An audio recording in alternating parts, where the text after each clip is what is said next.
The boy who broke protocol for Leonor. The courtyard was built for order. Granite laid in geometric certainty. Guards positioned with mathematical precision. Banners suspended at equal distance, their fabric moving only when permitted by wind. Spain understands ritual. Spain understands hierarchy. Spain understands that continuity is not a suggestion, it is a discipline practiced in public view.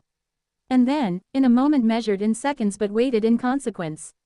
Not loudly, not theatrically, but visibly, Princess Leonor stood beneath the crest of the Spanish crown, her posture exact, her expression calibrated to that careful balance expected of a future sovereign. Continuity is not abstract here, it is embodied in visible presence. Every step she takes is rehearsed by centuries. The young cadet stepped forward when he should have remained still. It was not chaos, it was deviation, and deviation, within a constitutional monarchy, is never accidental. What appeared to some as instinct, a protective gesture, a word spoken outside the formal cadence, a proximity not scheduled in the choreography of state, carried more than emotional weight. It carried institutional meaning, because protocol exists for one reason: to remove unpredictability from power. The Spanish monarchy does not improvise its symbolism. National identity is woven into these rituals. The positioning of a guard. The timing of a salute. The distance between heir and officer. Every inch matters. So when that distance closed, when the space between duty and instinct narrowed, something older than the moment stirred. Observers in Madrid felt it first. Not scandal, not outrage, recognition. The recognition that even the strictest protocol bends when the heart refuses to stand down. But here is the question few asked aloud. Was this truly about emotion? Or was it about perception? Because monarchies do not survive on sentiment. They survive on legitimacy. And legitimacy depends on control. At first glance, it was simple. A cadet in service to the crown responding with human reflex. Protective, attentive, immediate. But institutions measure reflex differently. They ask, what precedent has been set? In the United Kingdom, where royal choreography is a national art form, analysts quietly noted the optics. In the United States, where executive symbolism is dissected with forensic precision, commentators framed it as a glimpse of generational change.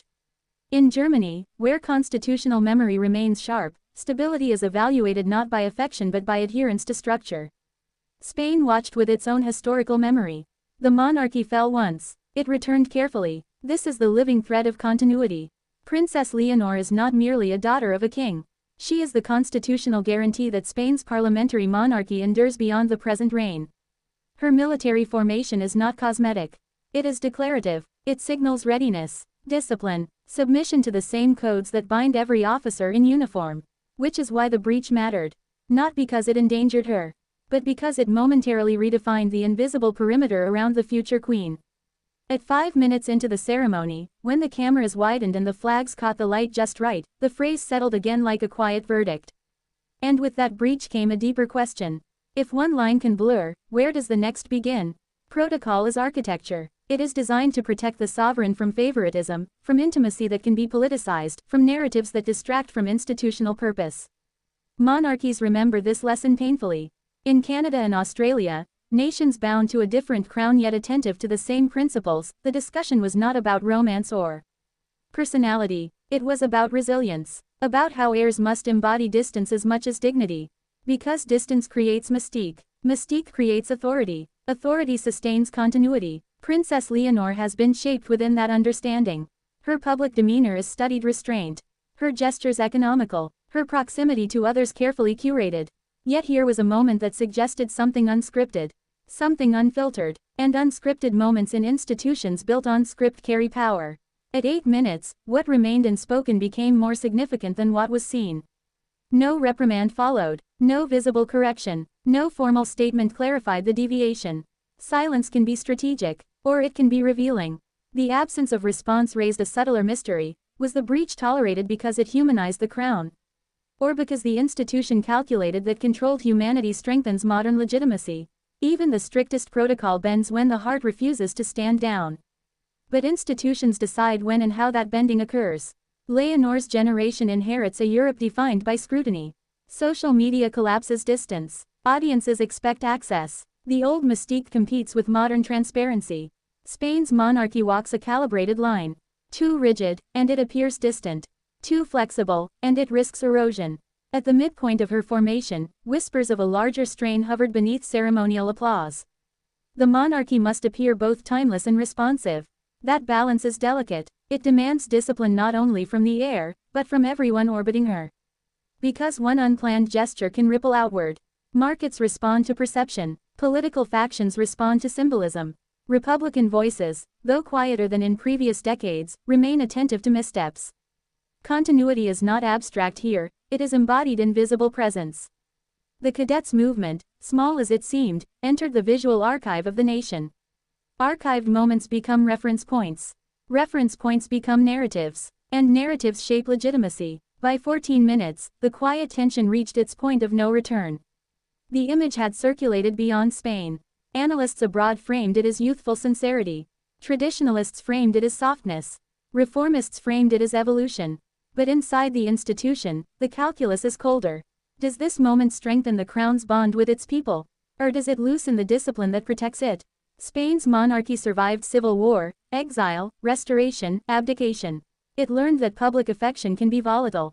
What endures is structure. The cadet's identity, his rank, his future, these are secondary to the larger question of system integrity. Because monarchies do not revolve around individuals. They revolve around continuity. In Washington, stability in allied monarchies is read as geopolitical reassurance. In London, parallels are inevitable, the education of heirs, the calibration of proximity.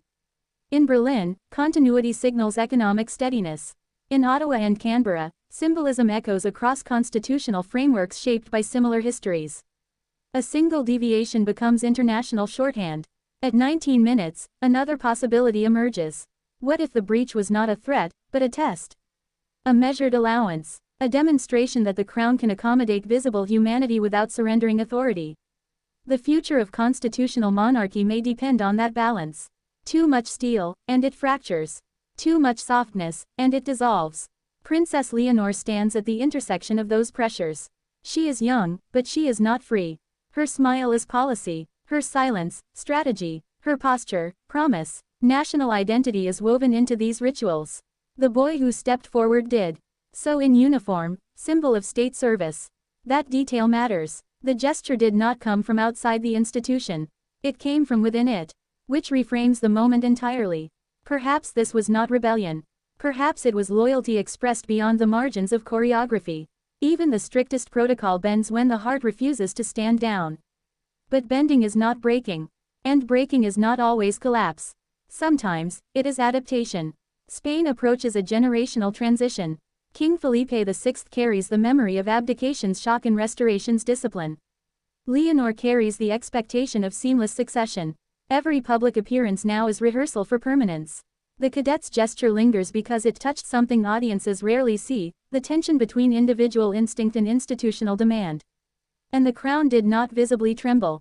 That may be the most significant detail of all.